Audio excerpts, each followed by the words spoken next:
আমি বারবার বলছিলাম যে যে ডোম ইসরায়েলের কাছে আছে, ইসরায়েল একসঙ্গে হামাসের 5000 ড্রোন বা মিসাইলকে আটকাতে সক্ষম।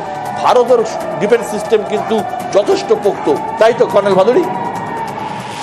হ্যাঁ, আমাদের অ্যান্টি ব্যালিস্টিক মিসাইল আর অ্যান্টি মিসাইল যে ডিফেন্স সিস্টেম আমাদের বেশ হাই টেকনোলজি আর পোক্ত, সেটাতে কোনো ডাউট নেই।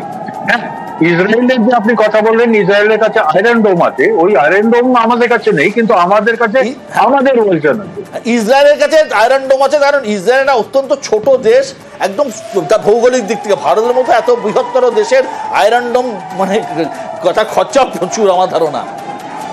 না, আয়রন ডোম হচ্ছে ভাইটাল এরিয়াস আর ভাইটাল পয়েন্টস লোকাল সিকিউরিটির জন্য। ওটা খুব বড় জিওগ্রাফিক্যাল এরিয়ার সিকিউরিটির জন্য নয়, মানে এইটা কনসেপ্টটা বুঝতে হবে।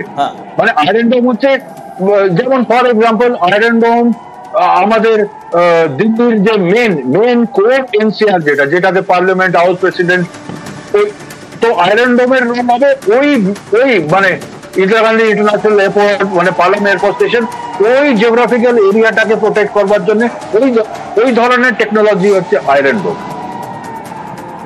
তো আমাদের যা জিওগ্রাফিক্যাল স্প্রেড, মানে এটাতে হয়তো 100টা আয়রন ডোম সিস্টেম বসাতে হবে, মানে আমি জাস্ট রাফ বোঝাচ্ছি।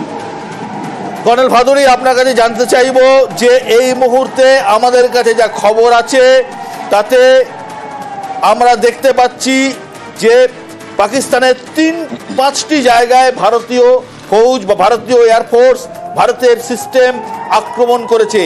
এই 5টা জায়গা হলো লাহোর, করাচি, শিয়ালকোট, বাওয়ালপুর এবং রাজধানী ইসলামাবাদ।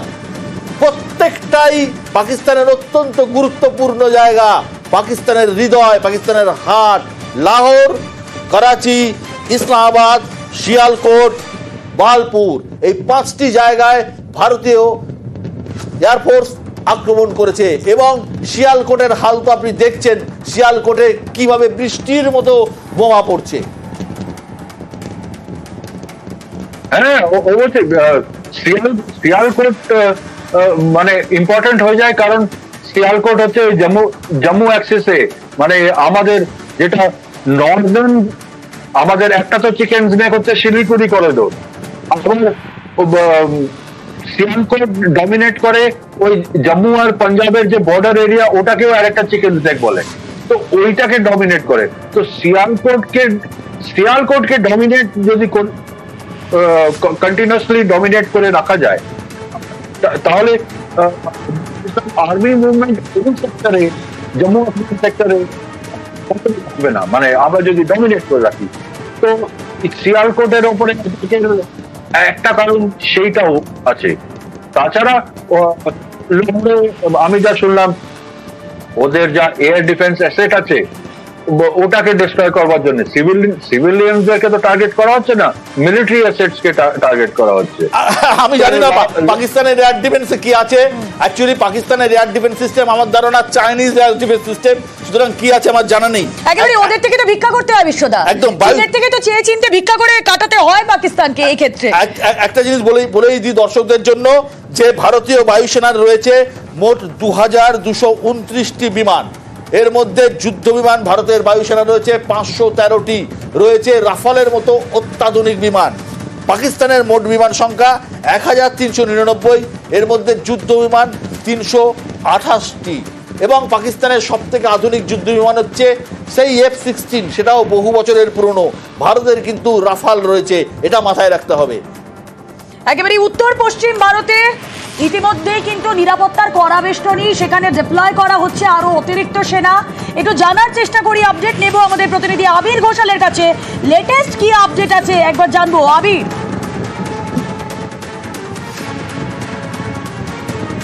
দেখো, দুটো তথ্য কেন্দ্রীয় সরকারের কাছ থেকে পাওয়া যাচ্ছে। প্রথমত, কিছুক্ষণ আগেই অমিত শাহ তিনি কথা বলেছেন ডাইরেক্টর জেনারেল বিএস সাথে, এবং কিছুক্ষণ আগে তিনি কথা বলেছেন হচ্ছে সিআইএসএফ এর ডিজির সাথে। এবং ইতিমধ্যেই যে 24টা এয়ারপোর্টের যে নোটাম তা ডিজিসি এর তরফ থেকে জারি করা হয়েছে এবং তার ডিটেল লিস্ট ইতিমধ্যে কেন্দ্রীয় সরকারের তরফ থেকে প্রকাশ করে দেওয়া হয়েছে। দ্বিতীয়ত, আজকে বিকেলেই ভারত সরকারের তরফ থেকে পরিষ্কার করা হচ্ছিল যে আন্তর্জাতিক স্তরে ভারতের বিরুদ্ধে আক্রমণ শানাতে গিয়ে পাকিস্তানের তরফ থেকে সোশ্যাল মিডিয়া প্ল্যাটফর্মকে ব্যবহার করা হচ্ছে। তো এক্স এর কাছে, যেটাকে আমরা টুইটার বলতাম, তাদের কাছে কেন্দ্রীয় সরকারের তরফ থেকে আবেদন করা হয়েছিল একদম 8000 অ্যাকাউন্টের ডিটেলস দিয়ে সেগুলোকে ব্লক করার জন্য, এবং সেই 8000 যে অ্যাকাউন্ট টুইটার বা এক্স হ্যান্ডেলে ব্লক করে দেওয়া হয়েছে। ফলে আন্তর্জাতিক স্তরে তারা ভারতকে সোশ্যাল মিডিয়া প্ল্যাটফর্ম ব্যবহার করে যে ধরনের আক্রমণ শানানোর ভাবনা চিন্তা করছিল, কূটনৈতিকভাবে সেটাকেও ভারতের তরফ থেকে ব্লক করে দেওয়া হয়েছে।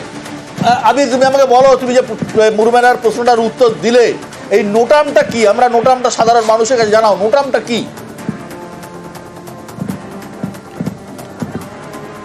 প্রথমত হচ্ছে, যখনই কোনো পরিস্থিতি তৈরি হয়, যখন বিমান চলাচল সম্পূর্ণভাবে বন্ধ রাখতে হয় কোনো জরুরি পরিস্থিতির কারণে, বা যদি মনে হয় যে কোনো কারণে কোনো একটা সিচুয়েশন এমনভাবে এসকালেট করেছে সেখানে বিমান ওঠানো নামানোটা অত্যন্ত রিস্কি, করাই যাবে না, তখন হচ্ছে সমস্ত এয়ারলাইন্স এজেন্সিগুলোকে সঙ্গে নিয়ে airport authority of India, DDC এবং মিনিস্ট্রি অফ সিভিল এভিয়েশন একই সঙ্গে সিদ্ধান্ত নেয় এবং সেখানে এবং অফিসিয়ালি জানিয়ে দেওয়া হয় যে বিমান ওঠানামা সম্পূর্ণভাবে বন্ধ রাখতে হবে।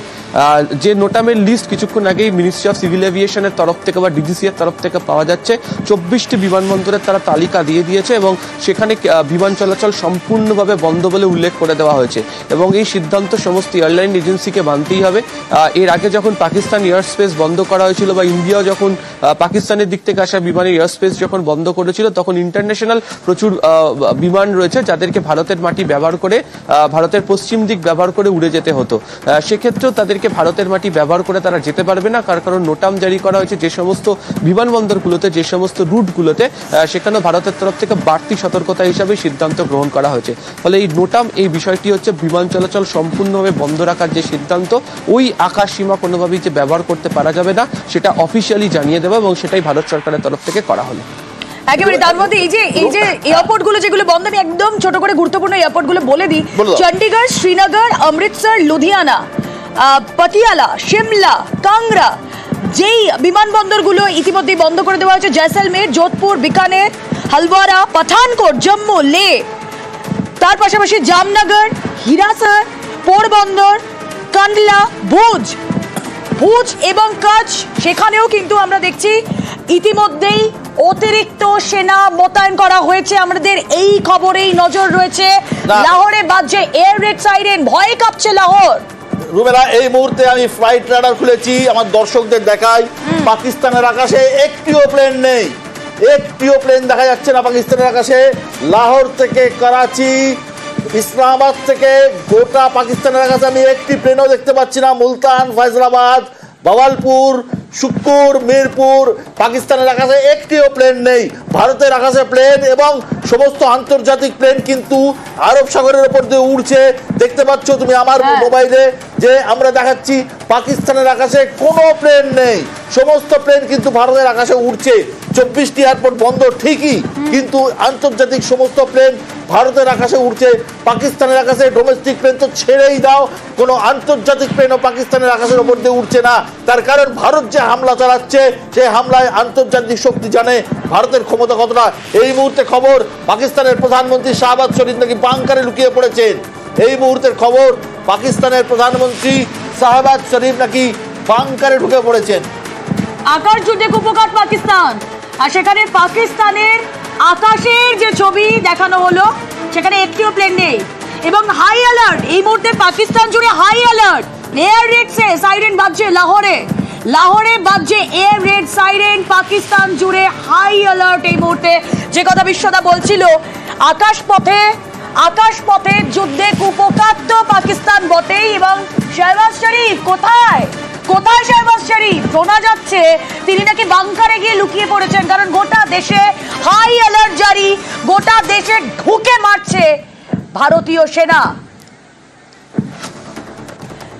পাকিস্তানের 11 জায়গায়, মোট 11 জায়গায় হামলা, এবং তার মধ্যে থেকে গুরুত্বপূর্ণ যে জায়গাগুলো, এয়ার ডিফেন্স 5টা শহরে গুড়িয়ে দিয়েছে ভারত। তার মধ্যে গুরুত্বপূর্ণ জায়গা কি? করাচি পোর্ট, শিয়ালকোট, ইসলামাবাদ, বাহাওয়ালপুর, জৈশের হেডকোয়ার্টার বাহাওয়ালপুর আপনারা দেখেছিলেন গতকাল, তাও গুড়িয়ে গিয়েছিল। লাহোর, করাচি পোর্ট, শিয়ালকোট, ইসলামাবাদ, ভারতীয় সেনা সেখানে গুড়িয়ে দিয়েছে। আমরা যে ছবি আপনাদেরকে দেখাচ্ছি, একদম তুমি যেটা বলছিলে একদম ঠিক। এই যে এয়ার ডিফেন্স সিস্টেম গুড়িয়ে দিয়েছে, তাতে কি হলো? ভারতীয় বিমান ধরে নাও রাফাল, সুখোই, মিগ, পাকিস্তানের আকাশে ঢুকলে কোনো রাডার নেই, ধরা পড়বে না। তার কারণ পাকিস্তান জানতেই পারবে না যে কোন বিমান তাদের আকাশে ঢুকছে। তার কারণ একটা দেশের পক্ষে কাছে এয়ার ডিফেন্স সিস্টেম অত্যন্ত গুরুত্বপূর্ণ। তার কারণ ওই ডিফেন্স সিস্টেমের রাডার ঠিক করে দেখছে যে তার আকাশে কে ঢুকছে।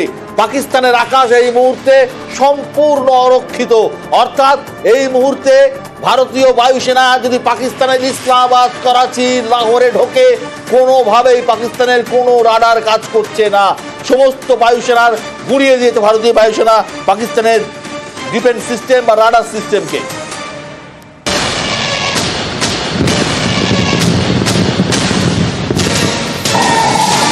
We regret to confirm that 2 JF-17 aircraft were lost during active duty.